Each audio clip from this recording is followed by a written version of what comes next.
2023학년도 2학기 중간고사 생명과학원 중산고 내신 분석 리포트입니다. 우선 이번 중산고는요, 염색체부터 사람의 유전까지 시험 문제를 출제했고요. 보통 이제 타 학교 중에 일부 학교들은 염색체부터 유전 끝까지 시험을 보는 것도 있는데요. 대부분의 학교들이 이번 중간고사는 염색체부터 사람의 유전까지 봤어요. 그러니까 맨 뒤에 있는 구조 이상 돌연변이나 수 이상 돌연변이, 사람의 유전병 부분의 문제는 이번 중간고사에서 중산고는 이제 빼놨고요. 그렇다고 해서 문제가 수월한 건 아닙니다.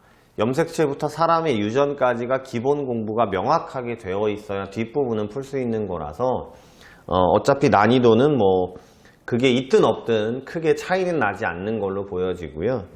이번 중산고는 난이도가 극상인 문제보다는 이제 기본 형태의 문제, 기본 형태라고 해서 유전은 결코 쉬운 건 아니에요.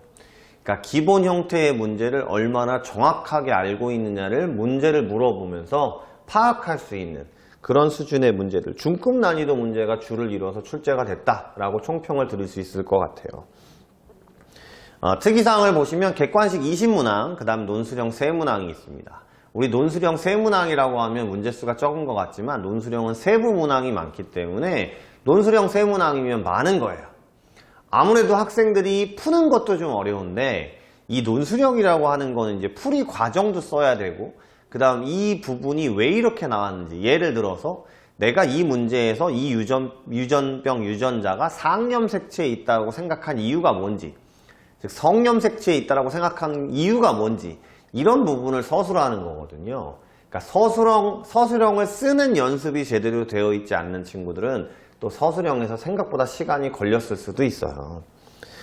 중산고는 논술형 문항이 생각보다 많이 나오는 편입니다. 그러니까 올해 친구들은 그렇다 치더라도요, 이제 2024학년도 내년에 시험을 준비하기 위해서 본 친구들은 유전 공부를 하든 아니면 1학기 중간고사나 기말고사 준비를 하든 이렇게 서술형을 쓰는 연습도 틈틈이 해야 되지 않을까라고 보이게 되는 거고요. 최근 학평 모고보다는 아무래도 이제 고3 학평 모의고사의 최근 거는 좀 난이도가 많이 높죠.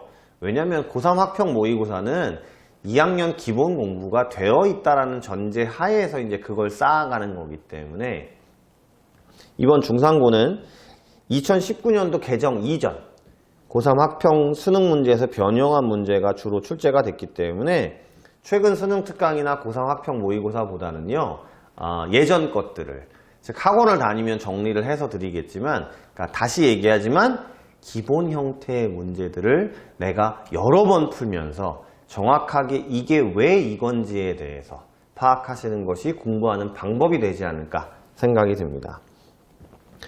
대표 문항 분석을 보면 이제 여러 문제들에 대해서 제가 설명을 드렸어요. 근데 앞에 있는 내용의 통칭인 거고요.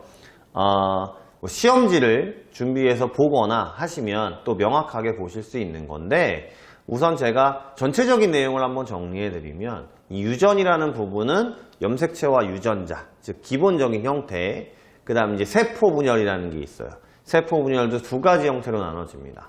체세포 분열과 감수 분열의 기본, 그러니까 각 단계에 따라서 간기, 전기, 중기, 후기, 말기에 따라서 그래프, 그리고 이제 염색체가 어떻게 움직이는지 이런 기본 형태가 있다라고 하면, 최근에는 그 부분도 물론 나오지만 특히 중산고 같은 경우는 저해제 문제도 나왔어요. 어떤 단계에 저해제를 집어넣으면 그래프가 어떻게 변형이 되는지, 물론 이런 것도 학원에서는 저해제 문제도 따로 준비해서 정리해서 보여드리기도 합니다. 그런데 최근에는 좀 세포분열에서 이슈가 되는 문제가 크게 세 가지예요. 염색체를 가지고 핵형, 종을 찾는 거. 즉 핵형이 다르면 종이 다르기 때문에. 그 다음 염색체를 보고 상염색체, 성염색체를 따져서 성별을 찾는다라든지 개체를 찾는다라든지 이런 형태가 있고요. 그 다음에 염색체와 유전자의 유무, 핵상에 따라서, 지금 유전을 하나도 공부하지 않은 친구들은 제가 무슨 얘기하는지 잘 모르겠지만 유전을 어느 정도 공부하고 꼭 리포트를 한 번 더 보세요. 그럼 무슨 얘기하는지 알 거예요. 그래서 염색체와 유전자의 유무를 OX 형태로 해서 세포들을 찾고 핵상을 찾고 상성을 찾고 하는 문제들이 또 출제가 되고요.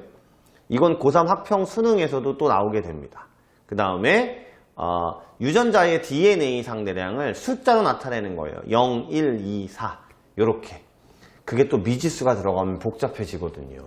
이런 세 가지 형태의 문제는 타학교 내신에서도 중상고 내신에서도 기본적으로 나오는 거기 때문에 꼭 이런 부분에 대해서는 명확하게 공부를 해야 고득점을 맞을 수 있다 라는 것들을 또 정리를 해놨고요.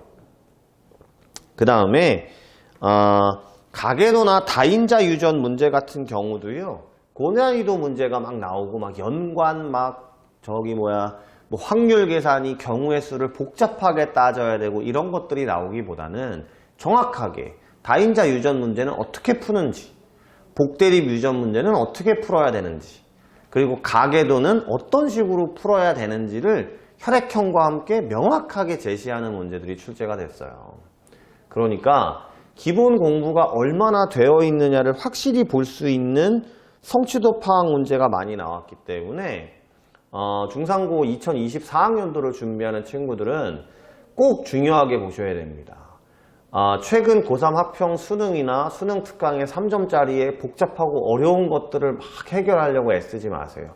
그걸 풀 거라면 20분이 걸리든 30분이 걸리든 좋으니까 그 안에 있는 기본 내용들을 내가 정확하게 쌓아가는 게 중요한 거지, 빨리 풀고 답지 보면서 빨리 해설을 보고 이건 하나도 안 중요하다는 것 꼭 명심하시길 바라면서 이번 총평을 마치겠습니다.